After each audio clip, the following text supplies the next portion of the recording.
आप देख रहे हैं रोशन पाकिस्तान न्यूज। प्राइवेट स्कूल मालकान का एहतजाज रंग लाया। बिलाखिर महकमा तालीम पंजाब ने स्कूल खोलने के हवाले से SOPs तैयार कर ली। Ishtiaq Hussain, director and principal the unique message school system Lehtrar road Islamabad.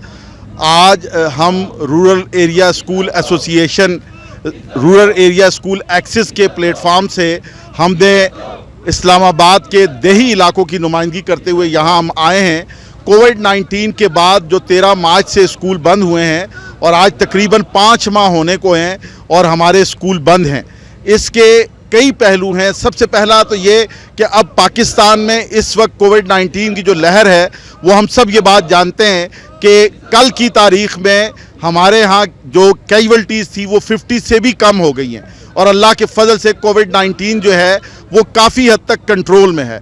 इसका दूसरा पहलू ये है कि हुकूमत जो है एक तरफ तो जानवरों की मंडियां भी SOPs के साथ खोल रही है, तो क्या हुकूमत को तालीमी इदारों के ऊपर इतना भरोसा नहीं है? सुबह स्कूल लगने से कबल तमाम क्लास रूम्स में जरासीम का स्प्रे करना लाजिम होगा।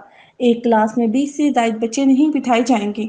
एक डेस्क पर 3 के बजाय 2 तलबा के बैठने की गुंजाइश होगी। हर स्कूल में बच्चों के हाथ सैनिटाइजर से धुलाने का इंतजाम लाजिम किया जाएगा, जो कि स्कूल्स अपने बजट से खरीदने के पाबंद होंगे। स्कूल में दाखिल होने से कबल हर बच्चे और असातिज़ा का बुखार चेक किया जाएगा, जिसके लिए एक अलग से अमला रखा जाएगा। तमाम स्कूलों में असेंबली ब्रेक नहीं होगी। किसी भी किस्म के फंक्शन करने पर पाबंदी आयद होगी। जिन स्कूलों में जगह की किल्लत होगी वहाँ मॉर्निंग और इवनिंग शिफ्टों में बच्चों को पढ़ाया जाएगा। बच्चों को सिर्फ हिसाब, अंग्रेजी और साइंस के मज़ामीन पढ़ाए जाएंगे। बाकी मज़ामीन का काम घर पर करने के लिए दे दिया जाएगा। आमना कुरैशी, रोशन पाकिस्तान न्यूज़, रावलपिंडी।